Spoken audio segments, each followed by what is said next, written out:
Hi viewers, welcome back to another video. ಏನಪ್ಪ ಇವತ್ತು introduction ಇದೆಲ್ಲ ಕಾಳುಗಳದ್ದು ಎಲ್ಲ ತೋರಿಸ್ಕೊಂಡು ಇಂಟ್ರಡಕ್ಷನ್ ಕೊಡ್ತಿದ್ದೀನಿ ಅಂದರೆ ನೀವುಗಳೆಲ್ಲ ಗೆಸ್ ಮಾಡಿದ್ದೀರಾ ಅಂತ ನಾನು ಖಂಡಿತ ಭಾವಿಸಿದ್ದೀನಿ. ಏನು ಇದರದ್ದು ಅಂತ ಅಂದರೆ ಖಂಡಿತ ಇದು ಜೀನಿಲೆಲ್ಲ ಮಿಲೆಟ್ಸ್ದು ಅಂತ ಸಿಗುತ್ತಲ್ಲ, ಅದನ್ನು ನಾನು ಮನೇಲೇ ಮಾಡ್ತಾ ನಾನು ನಿಮಗೆ ತೋರಿಸ್ತಾ ಇರೋದು ಆಗಿದೆ. ಅದಕ್ಕೋಸ್ಕರ ಇದರಿಂದಾನೇ ಶುರು ಮಾಡ್ತಾ ಇದ್ದೀನಿ.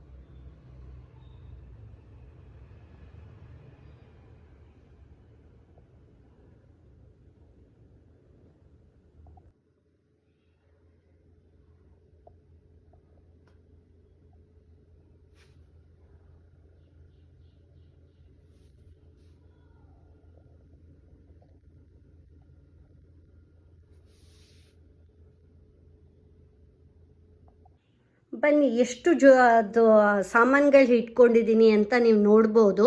ಟೋಟಲ್ ಆಗಿ 37 ಐಟಮ್ಸ್ ಇಟ್ಕೊಂಡಿದ್ದೀನಿ. ಎಲ್ಲ ಥರದ್ದು ಡ್ರೈ ಫ್ರೂಟ್ಸು, ಇದು ಬೇಳೆಗಳು ಎಲ್ಲ ಇದೆ.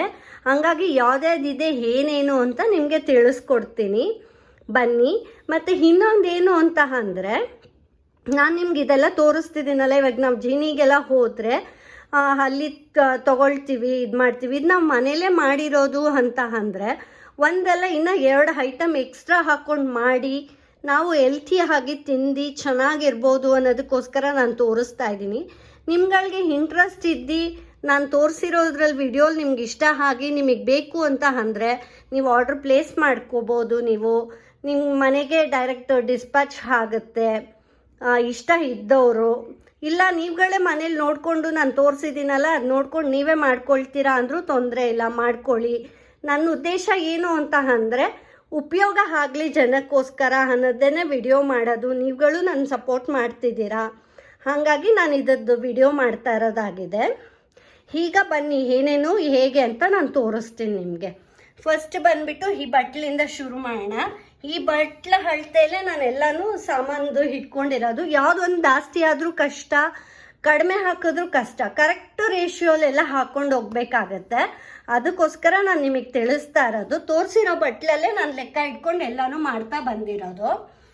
ಈಗ ಒಬ್ಬೊಬ್ಬರಿಗೆ ಗೊತ್ತಾಗೋದಿಲ್ಲ ಇದು ಏನೇನು ಅಂತ, ಹಂಗಾಗಿ ಅವ್ರಿಗೆ ಉಪಯೋಗ ಆಗತ್ತೆ ಅಂತ ಅದು ತೋರಿಸ್ತಾ ಅದ್ರದ್ದು ಹೆಸ್ರು ಏನು, ಕಾಳುಗಳಾಗಿರ್ಬೋದು, ನಾನಿಲ್ಲಿ ಏನೇನು ಇಟ್ಟಿದ್ದೀನಿ ಅದ್ರ ಸಾಮಾನ್ದು ಹೆಸ್ರು ಹೇಳ್ತಾ ಹೋಗ್ತೀನಿ.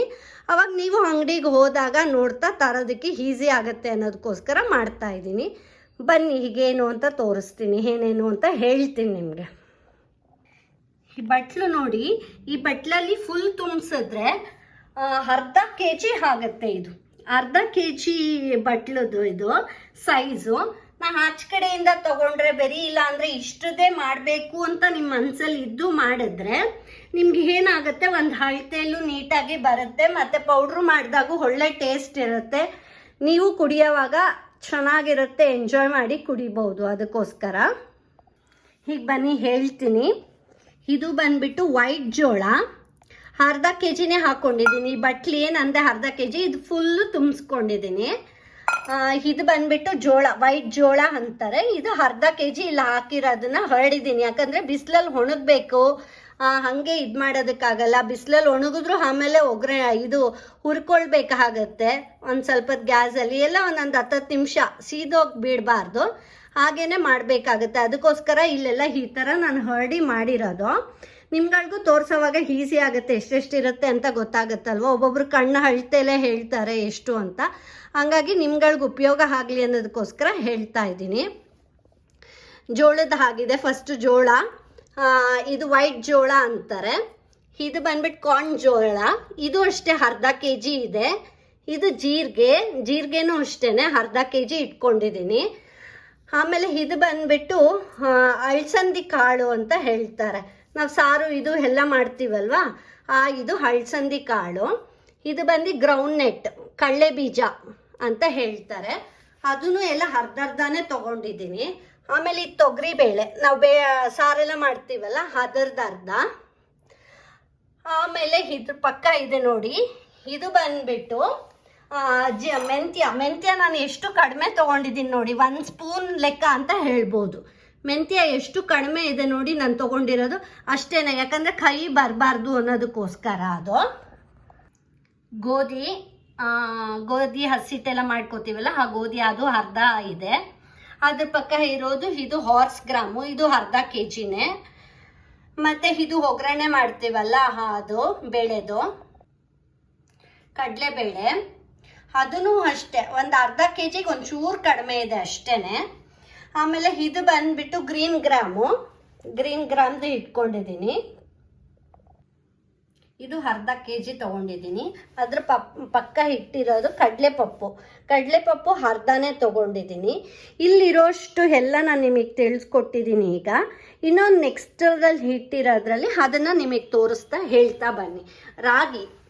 ರಾಗಿ ಇದು ಬಂದ್ಬಿಟ್ಟು ನಾನು ತೊಗೊಂಡಿರೋದು ಇಲ್ಲಿರೋದು 1 ಕೆಜಿ ರಾಗಿ ಇದೆ. ಬೇರೆದೆಲ್ಲ ಇದೆ ಅಲ್ವಾ, ಅದಕ್ಕೋಸ್ಕರ ಈ ರಾಗಿನ ಕ್ಲೀನ್ ಮಾಡಿಸ್ಕೊಂಡು ತಿರ್ಗಾ ಮನೆಗೆ ತಂದು ತೊಳ್ದು ಇಲ್ಲಿ ಈ ಥರ ಒಣಗಾಕಿರೋದು ಆಗಿದೆ. ಮಣ್ಣು ಅದು ಇದು ಇದ್ದರೆ ನಾವು ತಿನ್ನೋವಾಗ ಅಲ್ಲಿ ಪೌಡ್ರಲ್ಲಿ ಇದರಲ್ಲಿ ಸಿಗ್ತಾ ಇರುತ್ತಲ್ವ, ಅದಕ್ಕೆ ಅವಾಯ್ಡ್ ಮಾಡೋದಕ್ಕೋಸ್ಕರನೇ ಇದನ್ನು ಮಾಡಬೇಕು. ನಂದು ಈ ಥರನೇ ನಾನು ಮಾಡೋ ಪ್ರೊಸೀಜರು, ಅದಕ್ಕೋಸ್ಕರ ನಾನು ನಿಮಗೆ ಹೇಳ್ತಾ ಇರೋದು. ಅದು ಆಮೇಲೆ ಇದು ಬಂದ್ಬಿಟ್ಟು ಪಂಪ್ಕಿನ್ ಸೀಡ್ಸ್ ಅಂತ. ಪಂಪ್ಕಿನ್ ಸೀಡ್ಸು ಅಷ್ಟೇ ನಾನು ಇದನ್ನು ಒಂದು 3/4 ಕೆಜಿ ತೊಗೊಂಡಿದ್ದೀನಿ.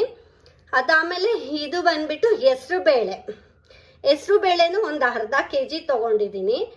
ಆಮೇಲೆ ಇದು ಡಬಲ್ ಬೀನ್ಸ್ ನೋಡಿ ಎಷ್ಟು ಕಡಿಮೆ ಅಂತ ಕಾಣಿಸ್ತಿದೆ ನಿಮಗೆ, ಆದರೆ ಇದು ಅರ್ಧ ಕೆಜಿ ಇದೆ ಡಬಲ್ ಬೀನ್ಸು, ಇದನ್ನು ತೊಗೊಂಡಿದ್ದೀನಿ. ಆಮೇಲೆ ಇದು ರಾಜ್ಮಾ, ಇದು ತುಂಬ ಒಳ್ಳೆಯದು, ಅದಕ್ಕೋಸ್ಕರನೇ ಎಲ್ಲನೂ ಒಳ್ಳೆಯದೇ, ಅದ್ರಲ್ಲಿ ಒಂದೊಂದಕ್ಕೆ ಒಂದೊಂದು ಅನ್ನೋದು ಇರುತ್ತಲ್ವ, ಈ ರಾಜ್ಮಾ ಅದು ಅಂತ. ಇದು ಒಂದು ಅರ್ಧ ಕೆಜಿ ತೊಗೊಂಡಿದ್ದೀನಿ. ಮತ್ತು ಇದು ಬಂದ್ಬಿಟ್ಟು ಚನಾ ದಾಲ್ ಅಂತ ನೀವು ಹೇಳ್ಕೊಬೋದು, ಚಿಕ್ಕದು ಚನಾ ಡಾಲು ಇದರದ್ದು ಅನ್ನೋದಕ್ಕೆ ಮಾಡ್ಕೊಳ್ಳೋದಕ್ಕಾಗ್ಬೋದು. ಇದಕ್ಕಿಂತ ಇನ್ನೊಂಚೂರು ದಪ್ಪನೂ ಬರುತ್ತೆ.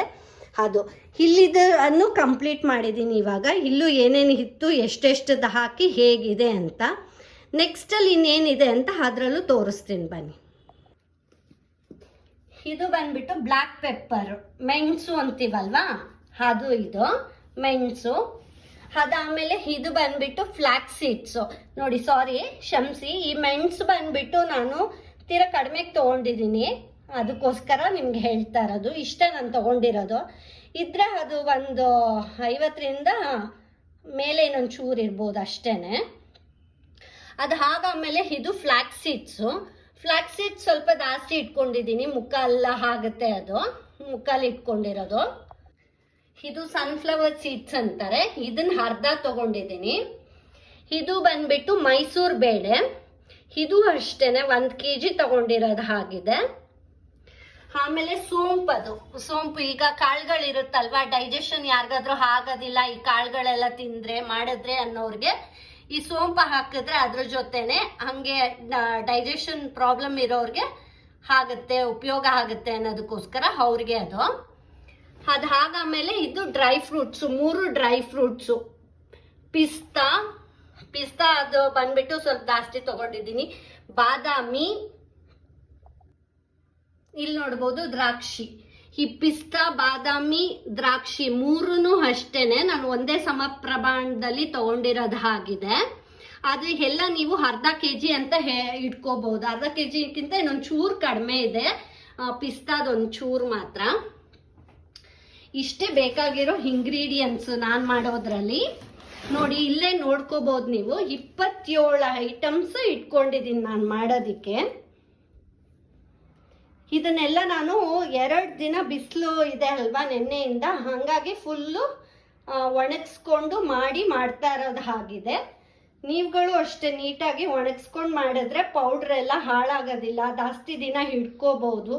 ಅದಕ್ಕೋಸ್ಕರ ಜೀನಿ ಎಲ್ಲ ತಗೊಳ್ಳೋ ಬದಲು ಮನೇಲೆ ಏನು ಸಿಗುತ್ತೆ ಅದರಲ್ಲೇ ಮಾಡ್ಕೋಬಹುದು. ನಿಮ್ಗಳಿಗೂ ಇದು ಅರ್ಥ ಆಗಿದೆ ನಾನು ಹೇಳಿರೋದು ಅಂತ ಭಾವಿಸ್ತೀನಿ. ಟೋಟಲ್ ಆಗಿ 27 ಐಟಮ್ಸಲ್ಲಿ ನಾವು ಮಾಡ್ತಾ ಇರೋದಾಗಿದೆ. ನೋಡಿ ಇದೆಲ್ಲ ಚೆನ್ನಾಗಿ ಒಣಗಿಸಿದ್ರೆ 2 ದಿನದವರೆಗೂ ಹಸಿದಿರಲ್ಲ, ಏನೂ ಇರಲ್ಲ. ಆಮೇಲೆ ನಾವು ಸ್ಟೌವಲ್ಲಿ ಹಿಟ್ಟು ಮಾಡೋವಾಗ ಒಂದು 10 ನಿಮಿಷ ಹುರ್ಕೊಂಡ್ಬಿಟ್ರೆ ಸಾಕು, ಕೆಲಸನೇ ಮುಗ್ದೋಗುತ್ತೆ ಎಷ್ಟು ಬೇಗ. ನೀವುಗಳು ಟ್ರೈ ಮಾಡಬೇಕು, ನನಗೂ ಬಹಳ ಖುಷಿ ಆಗುತ್ತೆ. ಈಗ ನಾನು 2 ದಿನದ ಹಿಂದೆ ಹಿಟ್ಟು ಹೀಗೆ ವಿಡಿಯೋ ಮಾಡ್ತಾ ಇದ್ದೀನಲ್ವಾ, ಹಾಗಾಗಿ ನಾನೇನು ಅಂದ್ಕೊಂಡಿದ್ದೀನಿ, 2 ದಿನ ಒಣಗಿಸಿರೋದು ಎಲ್ಲ ಚೆನ್ನಾಗಾಗಿದೆ. ಇವಾಗ ಅದನ್ನು ಸ್ಟವ್ ಮೇಲೆ ಇಟ್ಕೊಂಡು ಸಿಮ್ಮಲ್ಲಿ ಇಟ್ಕೊಂಡು ಸೀದಿಸ್ಲಿಲ್ಲ, ಸ್ವಲ್ಪ ಒಂದು 10 ನಿಮಿಷದವರೆಗೂ ಹಾಗೇ ಬಾಡಿಸ್ತಾ ಆಮೇಲೆ ಎಲ್ಲನೂ ಮಿಕ್ಸ್ ಮಾಡಿ ಮಿಲ್ಲಲ್ಲಿ ಪೌಡ್ರು ಮಾಡ್ಕೊಂಡು ಬರಬೇಕು ಅಂತ ಪ್ಲ್ಯಾನ್ ಮಾಡಿದ್ದೀನಿ. ಅದು ಅಷ್ಟೇ, ಹೇಗೆ ಮಾಡೋದು ಅಂತ ತೋರಿಸ್ತೀನಿ ನಿಮಗೆ. ಇದು ತುಂಬ ದೊಡ್ಡ ವಿಡಿಯೋ ಆಗುತ್ತೆ, ನಿಮಗೂ ಬೋರ್ ಆಗುತ್ತೆ ಅನ್ನೋದಕ್ಕೋಸ್ಕರ ಸ್ಪ್ಲಿಟ್ ಮಾಡ್ಕೊಂಡಿದ್ದೀನಿ. ಪಾರ್ಟ್ 1 ಬಂದಿದೆ ನೋಡಿ, ಪಾರ್ಟ್ 2 ನಿಮ್ಮನ್ನ ಭೇಟಿ ಆಗ್ತೀನಿ. Stay tune.